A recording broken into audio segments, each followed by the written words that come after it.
చెప్తాం. ఈరోజు సంవత్సరాంతపు ఆదివారంలో మనం ఆరాధిస్తున్నాము, ప్రార్థిస్తున్నాము, వాక్యాన్ని వింటున్నాము, పాటలు పాడుతున్నాము, వాక్యాన్ని బోధిస్తున్నాము అంటే అది ఆయన పెట్టినటువంటి జీవపు భిక్ష. హల్లెలూయా. సరే, వాక్య ధ్యానంలోనికి వెళ్దాం. లూకా సువార్త 13వ అధ్యాయం. లూకా సువార్త 13వ అధ్యాయం 6వ వచనం నుంచి 9వ వచనం వరకు చదువుకుందాం. మరియు యేసయ్య వారితో ఈ ఉపమానము చెప్పెను. ఒక మనిషిని ద్రాక్ష తోటలో అంజూరపు చెట్టునొకటి నాటబడి ఉన్నది. అతడు దాని పండ్లు వెదక వచ్చినప్పుడు ఏమీ దొరకలేదు కనుక అతడు ఇదిగో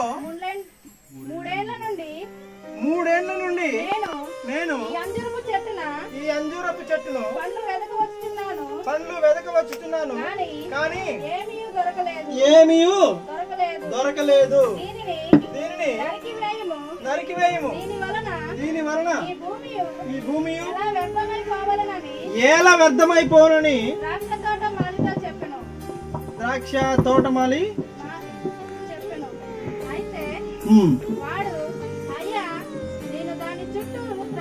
అయ్యా, నేను దాని చుట్టూ త్రవ్వి ఎరువు వేయి మట్టుకు ఈ సంవత్సరము కూడా ఉండనిమ్ము. అది ఫలించిన సరి లేని ఎడల నరికించి వేయమని అతనితో చెప్పెను. హల్లెలూయా, హల్లెలూయా, హల్లెలూయా. ఈ ఉపమానము ద్వారా దేవుడు మనతో మాట్లాడును గాక. హల్లెలూయా. ప్రియ దేవుని పిల్లలారా, ఒక యజమానుడికట ఒక ద్రాక్ష తోట ఉందట. ఏముందట? ద్రాక్ష తోట ఉందట. ఆ ద్రాక్ష తోటలో ఆ యజమానుడు ఏమి నాటాడట? అంజూరపు చెట్టును ఒక దాన్ని నాటాడట. హల్లెలూయా. వెరైటీగా ఉంది కదా. ద్రాక్ష తోటలో ఏ చెట్టు నాటాడట? అంజూరపు చెట్టు నాటాడట. అయితే ఆ అంజూరపు చెట్టు ఫలించట్లేదట. ఆ అంజూరపు చెట్టు ఫలించట్లేదట. 3 ఏళ్ల నుంచి యజమాని వెతుకుతున్నాడట. ఏమని? ఫలాలు ఏమన్నా ఇస్తుందేమో, పండ్లు ఏమన్నా కాస్తదేమో, నేను దాన్ని తిని సంతృప్తి చెందుదామంటే ఏనాడన్నా అది ఈ 3 సంవత్సరాల్లో ఒక్క పండును కూడా కాయలేదట. అయితే యజమాని బాధపడుతూ తోటమాలితో అంటున్నాడు, దీనిని నరికి పడవేద్దాం అంటాడు. దీన్ని నరికివేయి అంటాడు. హల్లెలూయా. దీన్ని నరికివేయి అన్నప్పుడు తోటమాలి అంటున్నాడు, ఏమంటున్నాడు? అయ్యా, ఈ ఒక్క సంవత్సరం దానిని దయచేసి ఉంచయ్యా. దానికి నేను ఎరువు వేస్తాను, దానికి నేను మందు కొడతాను. ఈ సంవత్సరం ఫలించినా సరే, ఫలించలేదంటే మరొక ఏట దానిని ఏం చేద్దాం? నరికి వేద్దాం. హల్లెలూయా. ఇదంతా ఎవరి గురించి మాట్లాడుతున్నాడండి? చెట్టు గురించి కదా.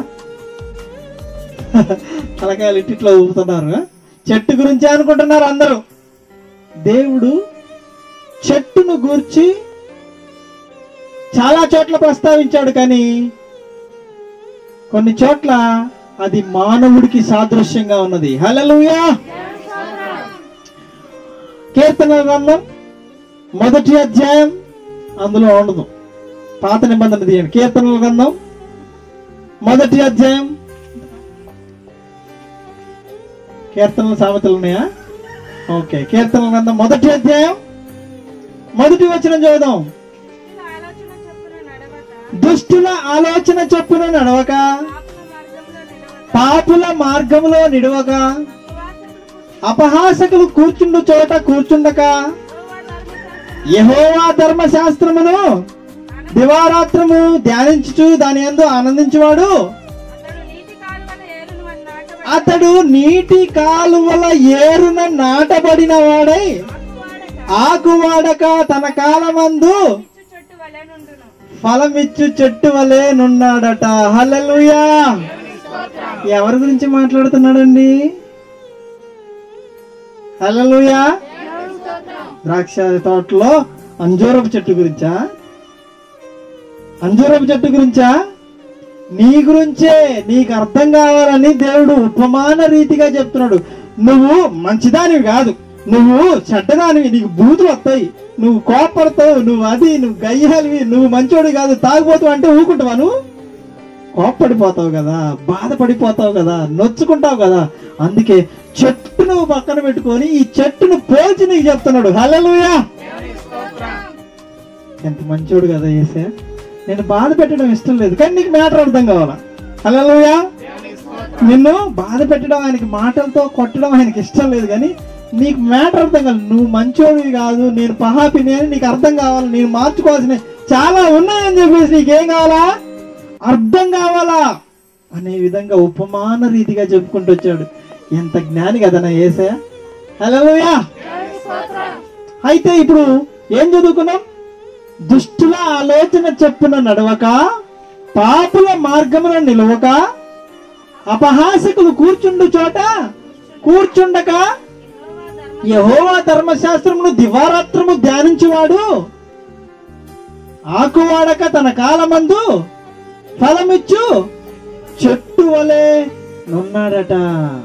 అబ్బా, అతడట ఎక్కడ నాటబడ్డాడట? నీటి కాలువల ఒడ్డున నాటబడినట. ఏటి ఒడ్డున నాటబడినటండి? ఏటి ఒడ్డు అంటే ఏటి ఏం చేస్తుంది? నీటితో ఎల్లప్పుడూ పారుతూ ఉంటది. మరి ఇక్కడ పారే ఏరు ఏంటబ్బా? ఇక్కడ పారుతున్న ఏరేంటి? నీటి కాలువల ఏటి వద్దన నాటబడ్డాడట. ఎవడు నాటబడ్డది? చెట్ట? మళ్ళా ఇట్టి చూపుతారా? చెట్ట ఎవరు? దుష్టుల ఆలోచన చొప్పున నడవక, పాపుల మార్గమున నిలువక, యెహోవా ధర్మశాస్త్రం బైబిల్ని నిరంతరం చదివేవాడు, వాక్యాన్ని ధ్యానించేవాడు, ఆజ్ఞలను కట్టడలను పాటించేవాడు ఎవడైతే ఉన్నాడో వాడెక్కడ నాటబడ్డవాడట? ఏటి ఒడ్డున నాటబడ్డాడట. హల్లెలూయా. ఆ ఏరులో పారేది ఏంటబ్బా? ఎవరికి ఎలగలేదా ట్యూబ్ లైట్లు? ఏట్లో పారేది ఏంటిది? వాక్యం. ఎస్, ఆమేన్, హల్లెలూయా. వాక్యం పారుతుందట, ఏరై పారుతుందట. ప్రసంగాల ద్వారా, పాటల ద్వారా, సువార్త ద్వారా ఏమైతుంది? ఏరులై పారుతుందట వాక్యం. ఏరులై పారుతుంటే ఆ ఒడ్డున ఎవడైతే నాటబడతాడో, ఎవడు నాటబడతాడు? దుష్టుల ఆలోచన చొప్పున నడవని వాడు నాటబడతాడు. పాపుల మార్గంలో నిలవని వాడు నాటబడతాడు.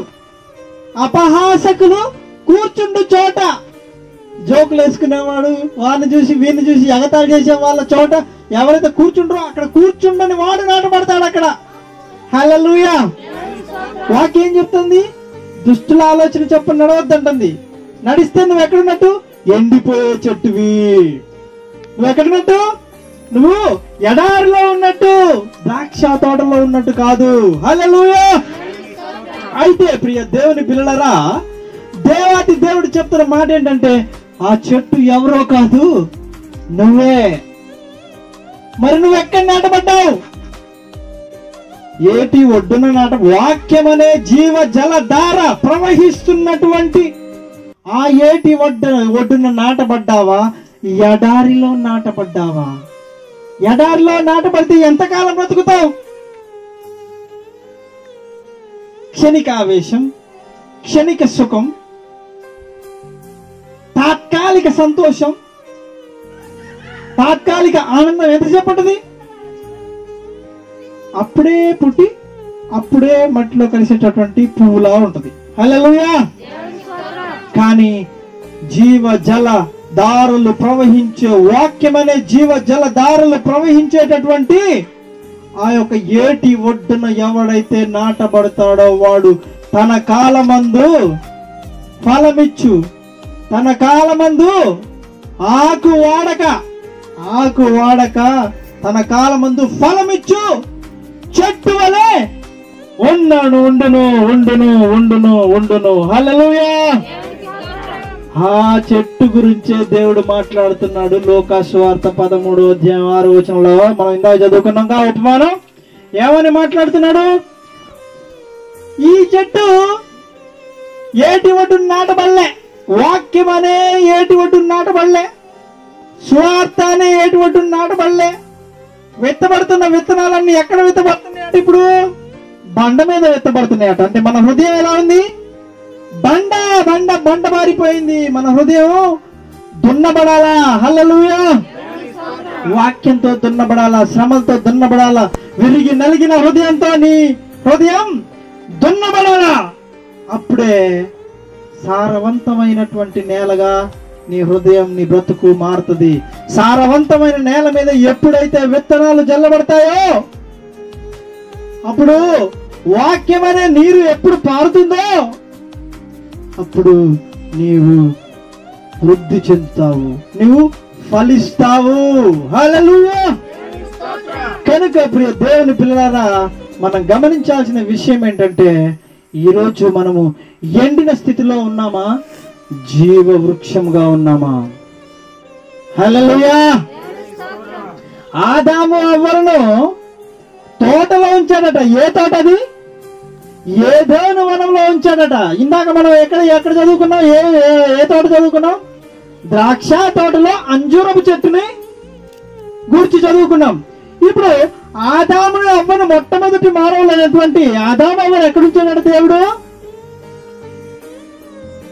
ఎక్కడుంచాడు? ఏదైనా వనంలో ఉంచాడు. ఏదైనా తోట. ఆ తోటలో అన్ని ఫలాలు ఉన్నాయట. అక్కడ మనం చదువుకుంది ఓన్లీ ద్రాక్ష తోటలో అంజూరపు చెట్టు, కానీ ఇక్కడ అన్ని ఫలాలు ఉన్నాయట. కానీ ఏ ఫలం తినమన్నాడు దేవుడు? ఏ పండును తినొద్దన్నాడు? ఆ తోటలో ఉన్న అన్ని ఫలాలు తినొచ్చు, కానీ తోట మధ్యలో ఉన్నటువంటి మంచి చెడుల తెలివినిచ్చు ఫలము, ఆ చెట్టు ఫలాన్ని మాత్రం మీరు తినొద్దు అన్నాడు.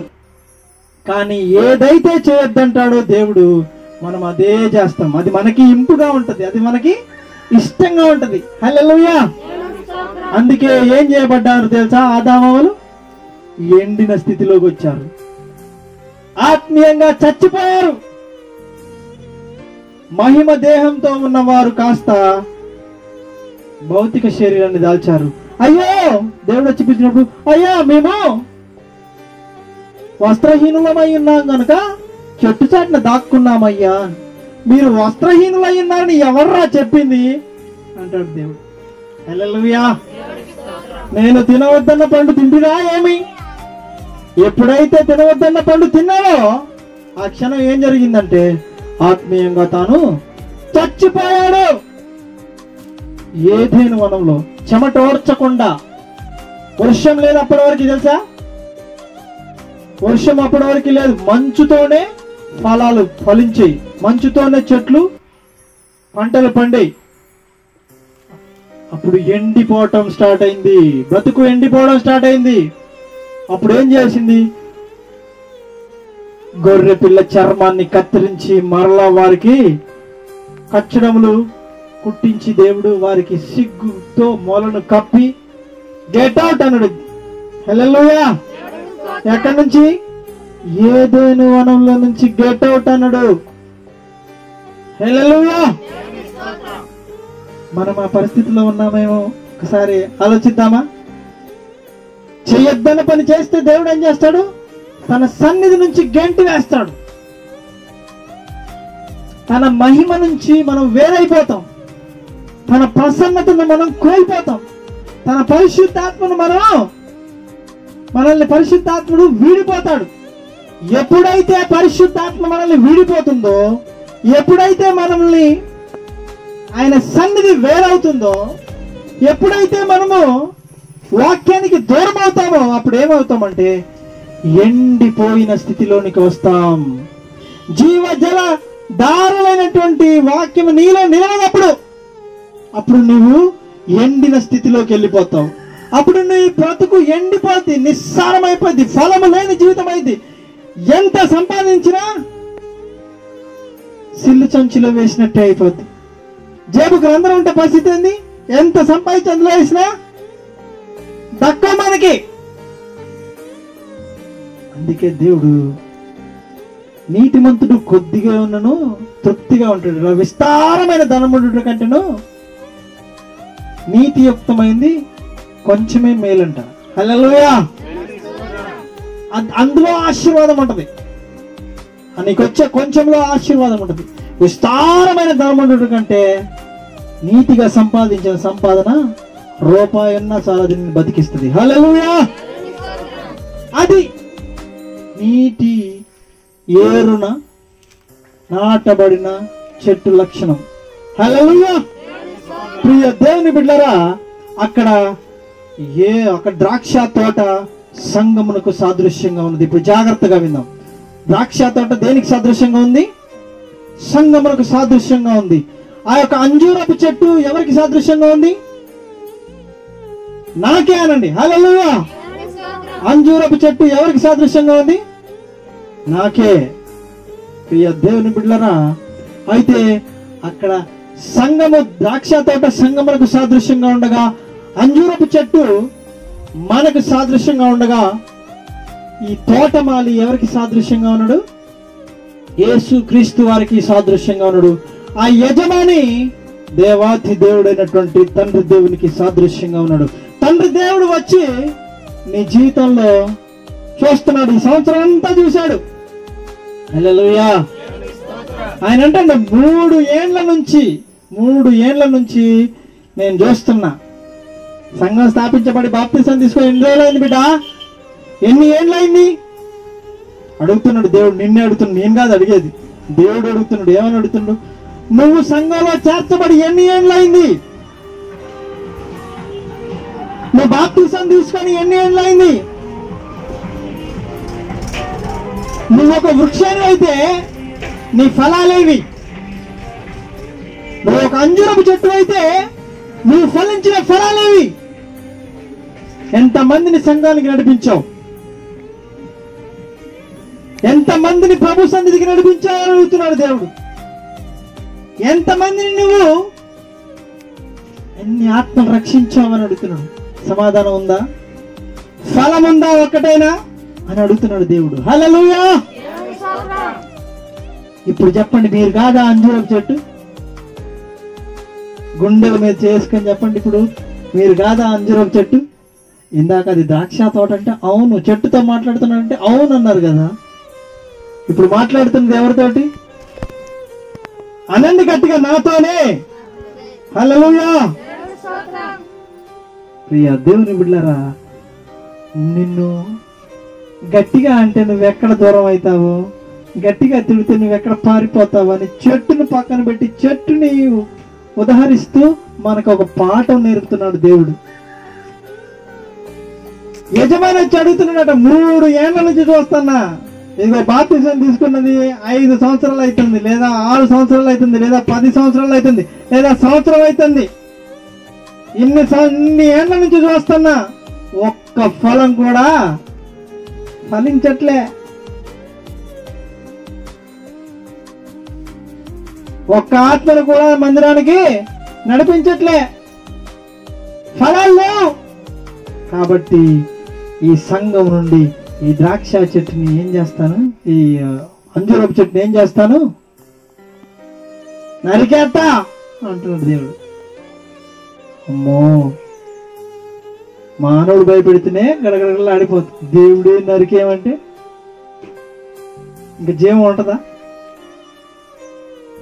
హల్లెలూయా. కనుక ప్రియ దేవుని పిల్లలారా, దేవాతి దేవుడు మనతోనే మాట్లాడుతున్నాడు. ఏదైనా వనం పాపానికి సాదృశ్యంగా ఉంది. దేవుని ఆజ్ఞను మీరినటువంటి మనుషులకు సాదృశ్యంగా ఉంది. అక్కడ ఏం జరిగింది? ఆజ్ఞాతిక్రమం అనే పాపం జరిగింది. తినవద్దన్న పండు తిన్నారు. ఆ వనం, ఏదైనా వనంలో నుంచి దేవుడు ఆదాము హవ్వలను ఏం చేశాడు? గెంటి వేశాడు. ఆయన సన్నిధి నుండి దూరం చేశాడు, శపించాడు. అమ్మ, దేవుడు శపిస్తాడా? అంటే మాట వినకపోతే, ఎన్ని మార్లు చెప్పి వినకపోతే అంజరపు చెట్టుని మార్క్స్ వార్తలో ఏం చేస్తాడు? శపిస్తాడు. అది ఎన్నటికీ కాపు కాయదట. దేవుని బిడ్డలారా, దేవుని శాపానికి మనం గురి కావద్దు. తీర్పు మొదట ఎక్కడ ప్రారంభమవుతుందట? మన ఇంటి వాకిటి నుండే ప్రారంభమైందట. అన్నిల నుండి కాదట. ఫస్ట్ తీర్పు ఎక్కడి నుంచి స్టార్ట్ అయిందట? మన ఇంటి వాకిటి నుంచే మొదలైందట. హల్లెలూయా. మరి నీవు ఆకు వాడక తన కాలమందు ఫలమిచ్చే చెట్టు వలె ఉన్నావా, ఎడారిలో నాటబడిన మొక్క వలె ఉన్నావా? తేల్చుకోవాల్సిన ఆవశ్యకత ఎంతైనా ఉంది. నీవు ఆత్మ పరిశీలన చేసుకోవాల్సిన ఆవశ్యకత ఎంతైనా ఉంది.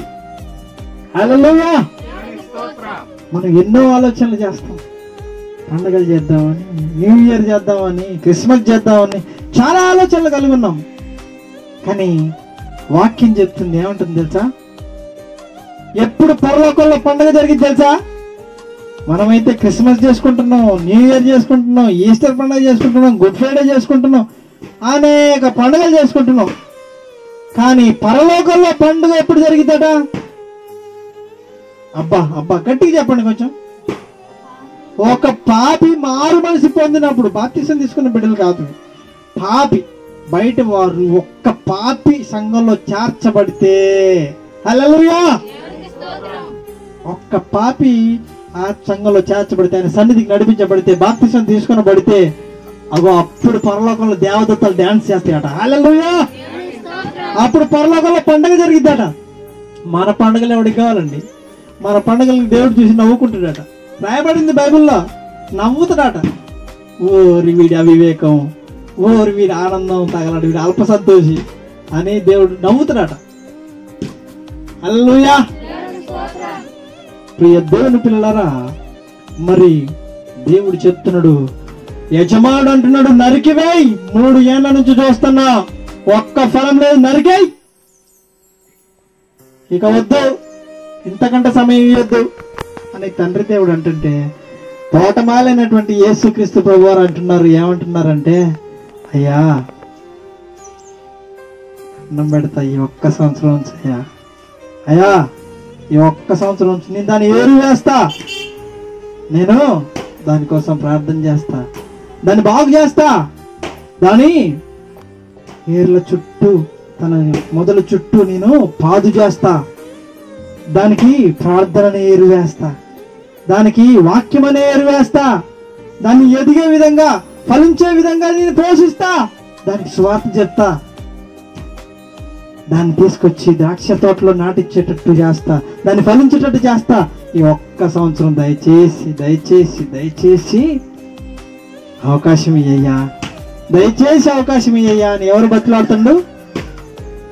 తోటమాలి బతిమాడుతున్నాడు. మరి నీకు ఇచ్చినట్టు తలాంతుల విషయాన్ని ఏం చేశావు? నీకు పాటలు పాడి తలాంతునిచ్చాడు దేవుడు. పాతి పెట్టావా? ప్రార్థన చేసే తలాంతునిచ్చాడు. ఏం చేసావు? పాతి పెట్టావా? ప్రసంగించే తలాంతునిచ్చాడు దేవుడు. ఏం చేశావు? పాతి పెట్టావా? నీకు మ్యూజిక్ కొట్టే తలాంతునిచ్చాడు దేవుడు. ఏం చేశావు? పాతి పెట్టావా? దేవుని సన్నిధిలో మ్యూజిక్ వాయించాలి కదా, దేవుని సన్నిధిలో పాటలు పాడాలి కదా. నీకు ఇచ్చిందెందుకు ఆ గొంతు? నీకు ఇచ్చిందెందుకు ఆ తలాంతు? నీకెందుకు ఇచ్చాడు ఆ టాలెంట్? ప్రియ దేవుని బిడ్డలారా, ఆయన కొరకు వాడబడతావని, ఆయన నామాన్ని మహిమపరుస్తావని, ఆయన సన్నిధికి కీర్తి తెస్తావని కదా నిన్ను ఏర్పరచుకుంది. ఆయనకి సేవకు వెళ్లే వారికి ఆటంకం అవుతున్నావా? సేవకుడికి సహకరిస్తున్నావా? సేవ చేసేవారికి అపార్థం చేసుకుంటున్నావా?